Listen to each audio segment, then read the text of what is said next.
So we're here now with Lenny Rubin, 2018 Indoor Grand Prix champion.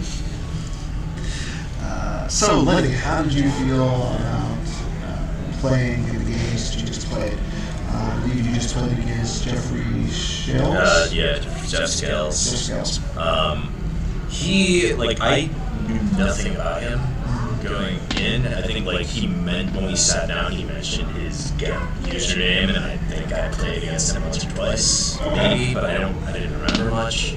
I was kind of thrown off because I was obviously expecting there was maybe a 75% chance I was going to be playing Matt Scott in round one, and then I didn't find out until this morning that he didn't make it. So just okay, let's just. I had decks that are just generally good. I didn't particularly tack for any particular matchup, and just kind of figure it out type decks, and so I just went in. I had no idea what he was going to play. First game, it was map against Watch Your Step, very close, and I won by 6. The second game, he had his map against my Diplo. He lateral damage overwhelmed combo all my space on turn 2. So then that had to set you back a little bit. And so I ended up losing by 2. So I won the match, and so it was the lateral damage overwhelmed was just murder. Yes, I saw that. Especially that early, having both of those cards. So I saw that he did have at one point he had lateral damage versus your right help.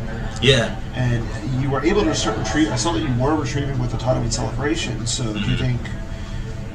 And I think you had the Bright Help at one point by itself with Tatooine Celebration still on Tatooine, but you had thankfully you had the Hojix hand. Mm-hmm. So you said that you had prepared for Matt Scott. So what made you pick the decks that you played? So I know that you have played Map for a while. Yeah. And I know that at least last year you played Diplo at the Indoor Grand Prix. Yeah. So are those just you played 2 decks that you know well, or that was pretty much it? It was with Darkside. I looked around for a while for another dark deck that I liked better than Map, and just couldn't find one. Yeah. So I was like, well, all right, maybe I should just stick with Map, even though everybody's going to put me on it. But maybe I can make some changes to it that make it a little different from what people might be expecting. So I have an interesting build. It's sort of something that Tom Hade and I sort of concocted. I think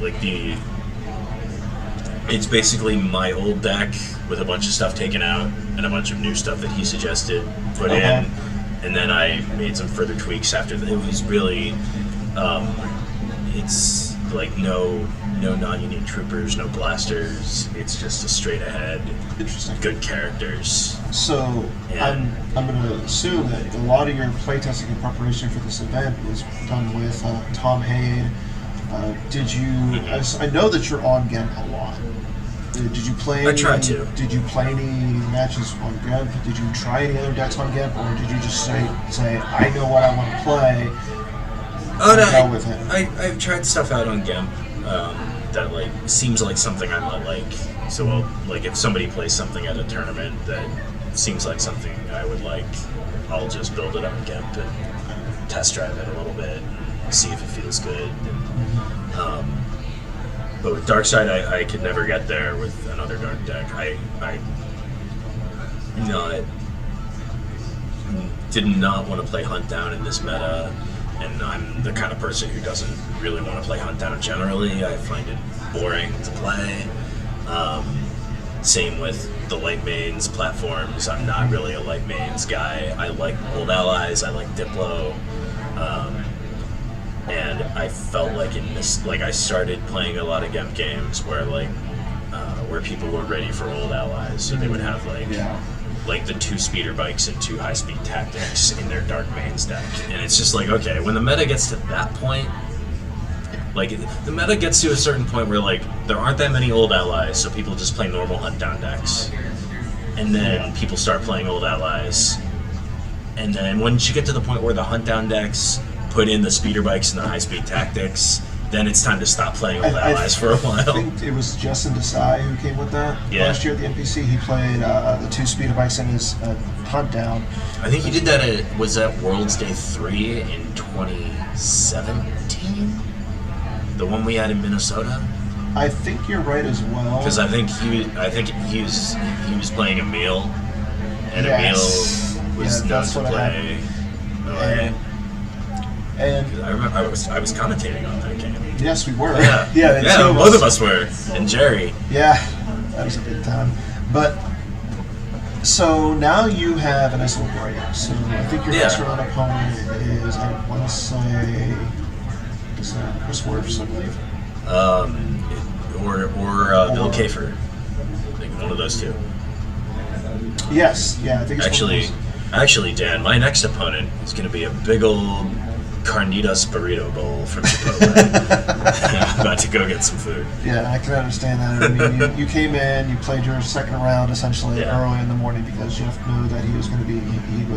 Yeah, we started sort of after the round 1 start, but like we started at maybe 10:45. Okay. So just wrapped up. So I've got a nice. You've got a nice little break. So you can.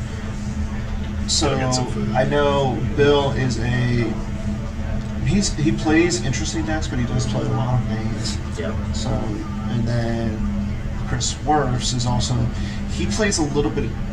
Who play decks, but they always have like his own little spin to them. Chris in particular plays a little bit of everything. Like I've seen him play straight up mains decks. Mm-hmm. I've seen him play like really janky Black Sun pod racing. I've seen him play like he's been known to play like Dark Deal in the past. It was really with both Matt Scott and Chris Werfs. I was looking at those two in particular, and just found that I have no way of predicting what either one of them is going to play at any given time. I'm just going to bring decks that I feel comfortable with and that I think are decent. So you really didn't look along the lines of your bracket too much?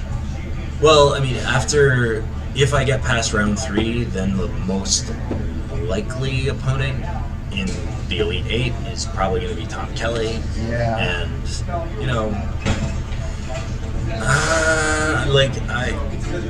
I didn't want to, everyone has told me, it's not worth it to try to prepare for the Elite 8.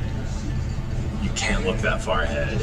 Just focus on getting there, and then see what the matchup is like. But with Tom Kelly, I really, the big question mark with Tom for me is Darkside, because for the last 3-4 years, that was not a question mark with Tom Kelly. You knew he was going to play entanglements at every single event, all the time, and he was going to beat you with it. And now, I'm not sure entanglements is that good anymore, and I don't think Tom is that sure either. Yeah. And he might be playing something else. He's been playing other things on Kemp. He's been playing. I've seen a lot of the best players, especially, have been building different variants of Rops.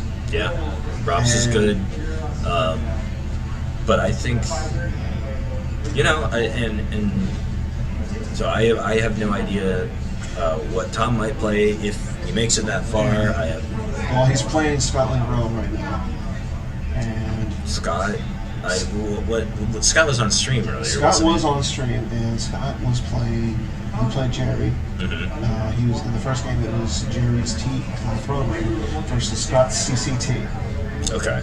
And then in the second game, it was Scott's Prophet versus Jerry's Darkside Senate.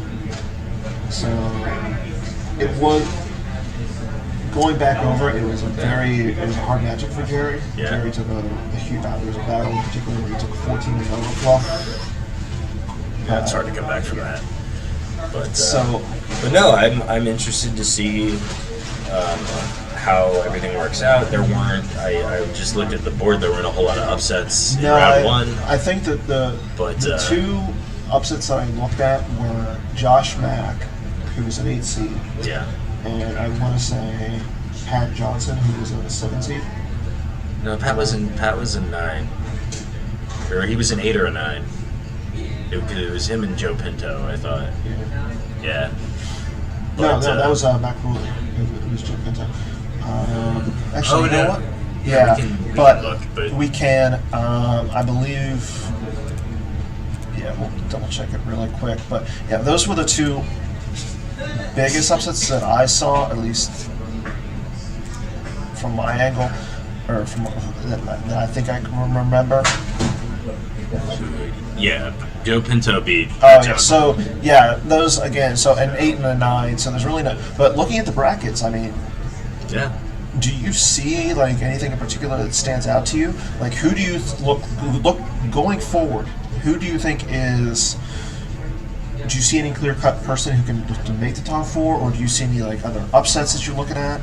Because I honestly haven't looked at brackets other than mine that closely, and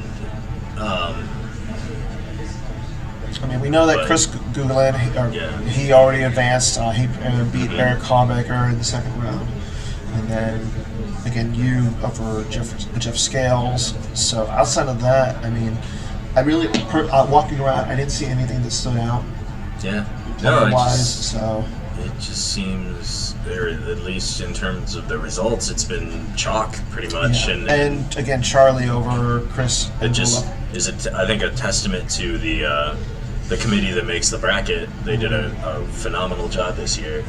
I don't think this was the first year I can remember where on the forums there was not a single complaint from anybody about the bracket or about their matchup or anything. And, Yeah, and it's and then kinda, you get to the event and it's mostly the top seeds winning so far at least, and Yeah. it's just like, okay, like here we go. Yeah. Well, thank you. Maybe we'll see some upsets later. Yeah, and good luck the rest of the way to Lenny. Thank you very much. And again, we'll have some more interviews. I'll let you guys know as we're doing these interviews. I'll go over, announce them on the streams with Matt and Aaron. But again, we'll have more interviews as we can throughout the day. I'm gonna go crush lunch. Enjoy. See ya.